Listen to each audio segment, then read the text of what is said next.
जय हिंद। मैं आपका भाई सतेंद्र सिंह।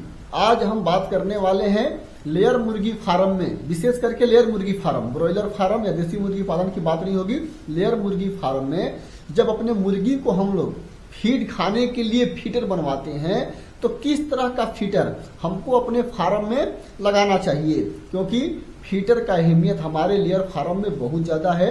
हमारी मुर्गी बिना मुर्गे के अंडा देती है, फीड के दम पर अंडा देती है, और हमारी मुर्गी को फीड खाने के लिए यदि फीडर सही नहीं रहेगा तो कंफर्टेबल तरीके से फीड नहीं खा पाएगी, और इसका असर हमारी मुर्गी पर तो पड़ता ही है, हमारे मुर्गी के बॉडी वेट पर भी पड़ता है, हमारे प्रोडक्शन में भी पड़ता है। कई तरह की समस्या फीडर में कमी होने की वजह से हमारे लेयर फार्म में आ जाता है। तो आज इस पर हमारी पूरी चर्चा होगी और आप लोगों को यह जानना बहुत ज्यादा जरूरी है कि किस तरह के फीडर हमको अपने फार्म में लगाना चाहिए। जितने भी लोग मेरे वीडियो को देखते हैं, आप सभी लोगों को बहुत बहुत धन्यवाद, क्योंकि आप लोगों के सहयोग की वजह से आज मेरे पास कैमरे की व्यवस्था हो गई है। यह वीडियो मैं कैमरे के माध्यम से बना रहा हूं। जिन मेरे भाइयों ने 1 रुपए का सहयोग किया उनको भी बहुत बहुत धन्यवाद, और जिन्होंने 1000 रुपए का सहयोग किया है उनको भी तहे दिल से बहुत बहुत धन्यवाद। अब मैं आप लोगों को नजदीक से जाकर के, डीप में जाकर के हर एक जानकारी दे सकता हूं, क्योंकि मेरे पास आप लोगों के सहयोग से कैमरे की व्यवस्था हो गई है। लेकिन मुझे भाई कैमरे वगैरह चलाने नहीं आते, धीरे धीरे सीख रहा हूं।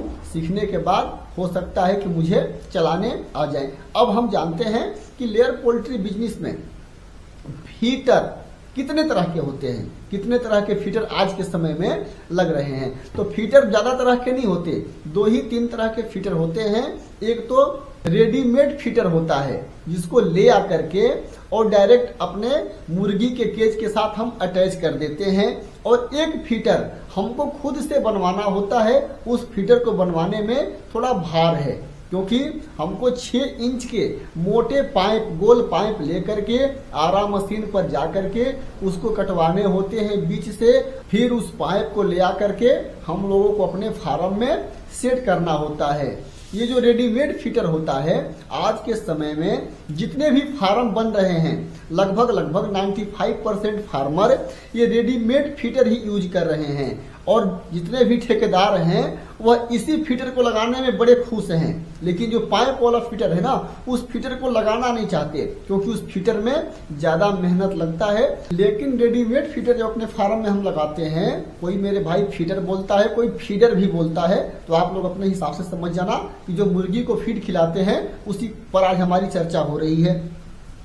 तो जो रेडीमेड फीडर हम खरीद करके ले आते हैं उसमें ज्यादा मेहनत इसलिए नहीं लगती कि 10-10 फीट या 15-15 फीट के ये फीडर रेडीमेड ही आते हैं, और उसको हम लोग अपने केज के साथ तार मार करके अटैच करवा देते हैं। और नीचे सपोर्ट के लिए खरगोश, एक छोटा सा स्टैंड जैसा खरगोश जैसा होता है, सफेद या अलग अलग कलर का, उसको हम नीचे अपने जहां हमारा बॉटम होता है, जहां हमारी मुर्गी अंडा दे करके अंडा नीचे आता है, उसी बॉटम के साथ हम उसके जोड़ करके और सपोर्ट में खड़े कर देते हैं। हमारा फीडर नहीं हिलता। जिस तरह से ये हमारा फीडर है, दोनों तरह के फीडर हमने अपने फार्म में लगवा रखे हैं। तो यह रेडीमेड फीडर है जो आप लोगों को इस वीडियो के माध्यम से दिखाई दे रहा है। इसके नीचे सपोर्ट के लिए हमने खरगोश लगाया हुआ है। लेकिन यदि हम पाइप वाला फीडर लगाते हैं तो इसमें ताम झाम बढ़ जाता है। ताम झाम कैसा बढ़ जाता है कि इसको हम खरगोश के थ्रू खड़े नहीं कर सकते। इसके लिए हम लोगों को एंगल, लोहे के एंगल का सपोर्ट देना पड़ेगा, तब यह रुकेगा। और लोहे के एंगल का सपोर्ट हम लोग कहाँ देते हैं, जहां हमारा स्टैंड खड़ा होता है उस स्टैंड पर हमको 6 इंच का लोहे का एंगल वेल्डिंग करना होता है। उसके साथ साथ इसमें जिस तरह से हमारा फीडर गोलनुमा है, उस तरह से हमको आधा इंच का पत्ती लेकर के उसको मोड़ने होते हैं, बिल्कुल फीडर की तरह गोल। डाई, उसके डाई होते हैं, डाई के हिसाब से मुड़ता है जिस तरह से हमने बनवा रखा है। और फीडर से लेकर के और जो एंगल हमने लगा रखा है जो सपोर्ट के लिए, उसके अंदर सुराख करते हैं और नट बोल्ट लगा करके कस देते हैं।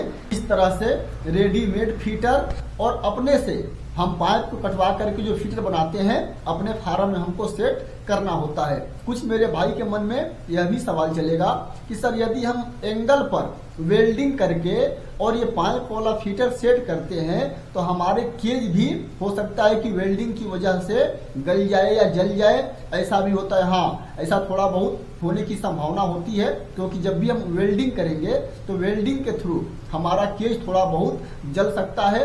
यदि आप लोगों को डाउट है कि इस फीटर को अपने फार्म में हम सेट करते हैं तो वेल्डिंग से हमारा केज जो है जल सकता है, उसके लिए आप लोग एक और उपाय कर सकते हो। उपाय क्या है कि आपको बाजार से लोहे के पत्ती मिलेगी। जिस तरह से हमने क्लैंप लगाया है फीटर में, जो ऊपर वाले फीटर में हमने वेल्डिंग करके लगाया है, उसी तरह की आपको पत्ती लेनी होगी। आधा इंच से थोड़ी सी पतली अगर मिल जाए तो अच्छा है, क्योंकि पतली रहेगी तो उसको मोड़ने में आसानी होगी। उस पत्ती को लेकर के और जिस तरह से हमने अपने फार्म में लटका दिया है, लटका करके फीटर उसी के ऊपर डाल करके और नट बोल्ट से कस दिया है, इस तरीके से भी आप लोग अपने फार्म में इस फीटर को यूज कर सकते हो। इस तरह से यदि आप लोगों को अपने फार्म में फीटर सेट करना है तो आप लोगों को लंबा 2 से 2.5 फीट लंबा आपको पत्ती कटवा करके और उसको बेंड करवा करके डाई के द्वारा आराम से बेंड हो जाता है और इसको सेट कर सकते हो। इसको लगाने से बस एक ही परेशानी है, यदि आपका केज 20 इंच चौड़ा है, जहां हमारी मुर्गी फीड खाती है उसकी चौड़ाई 20 इंची है, तो एक खाना का जो है गैप आपको कम मिलेगा, क्योंकि ये खाने में हमारी पत्ती जहां हम इसको लटका रहे हैं फीटर को उसके ऊपर रखने के लिए, तो ये खाना खा जाता है, जिसकी वजह से हमारी मुर्गी को थोड़ी बहुत फीड खाने में परेशानी हो सकती है। इसका आप लोगों को विशेष ख्याल रखना होगा। और जो भी नए फार्मर यदि अपना फार्म बनवा रहे हैं, केज बनवा रहे हैं, तो आप लोगों को यदि इस तरह का फीटर लगाना है, पाइप को कटवा करके और आपको फीटर लगवाना है, तो आप लोगों को थोड़ा सा केज की चौड़ाई बढ़ानी पड़ेगी। जैसे 20 इंच का आपने ऑर्डर दिया केज बनाने के लिए, तो उस केज को 21 इंच का करवा लें, फिर यह परेशानी नहीं आएगी। और इस तरह से भी आप अपने फार्म में फीटर पाइप को कटवा करके लगा सकते हो। अभी तक हमने तीनों तरह के फीटर के बारे में जान लिया। यदि मार्केट से रेडीमेड फीटर खरीद करके ले आते हैं तो हमको किस तरह से लगाना होता है, यदि हमको स्टैंड पर अपने स्टैंड पे वेल्डिंग करके फीटर को लगाना है तो किस तरह से लगाना होता है, और तीसरा तरीका भी मैंने आप लोगों को बता दिया। तीनों तरीके से आप अपने फार्म में फीटर सेट कर सकते हो। देखना यह है कि आप लोगों को फीटर कौन सा लगाना है। आप लोगों के मन में अब एक सवाल चलेगा कि सर तीनों फीटर, यानी 2 ही तरह के तो फीटर हैं, तरीके 3 हैं, 3 तरह से हम लगाते हैं, लेकिन 2 ही तरह के फीटर हैं, तो इन दोनों फीटर में से कौन सा फीटर सबसे बेस्ट होता है, यह सवाल आप लोगों के मन में चल रहा होगा। और दोनों फीटर में कौन सा फीटर हम लोगों को लगाना चाहिए, यह भी सवाल आप लोगों के मन में चल रहा होगा। सबसे पहले हम ये जानते हैं कि दोनों फीटर में अंतर क्या है। जब हम रेडीमेड फीटर खरीद कर लाते हैं तो उस फीटर की चौड़ाई थोड़ी कम होती है और गहराई ज्यादा होती है। आप लोग देख सकते हो इस वीडियो के माध्यम से, या आप अपने फार्म में अगर फीटर लगाओगे तो देख लेना, उसकी गहराई थोड़ी ज्यादा होती है, जिसकी वजह से हमको दाना बराबर करने में परेशानी होती है, या दाना अगर कई दिनों तक फीटर में रह गया तो जम जाता है, क्योंकि गड्ढा उस फीटर के अंदर ज्यादा होता है। लेकिन पाइप वाला फीटर यदि हम लगाते हैं तो इसकी चौड़ाई बहुत ज्यादा होती है और दूर से ही दिखाई देता है कि इसके अंदर फीड है कि नहीं। और आप जब भी दाना बराबर करवाओगे तो छोटा फट्टी ले लो या बड़ा फट्टी ले लो, कुछ भी ले लो, आप आराम से इस फीटर में दाना बराबर कर सकते हो। आप लोग मुझसे पूछोगे कि सतिंदर भाई आपके हिसाब से कौन सा फीटर लगाना चाहिए, तो मेरे लिए सबसे बेस्ट फीटर ये पाइप वाला है, जिस पाइप को हमने कटवा करके अपने केज के साथ लगवाया है। यह फीटर सबसे बेस्ट है। इस फीटर में एक बार यदि अच्छे से हम दाना बराबर कर दें और बीच में किसी कारण बस हमारे वर्कर न भी बराबर करे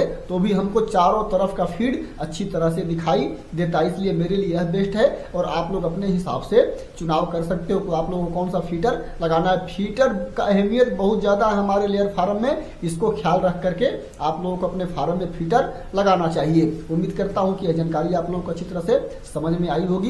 कोई दिक्कत हो, कोई परेशानी हो तो आप लोग मुझे कमेंट कर सकते हो।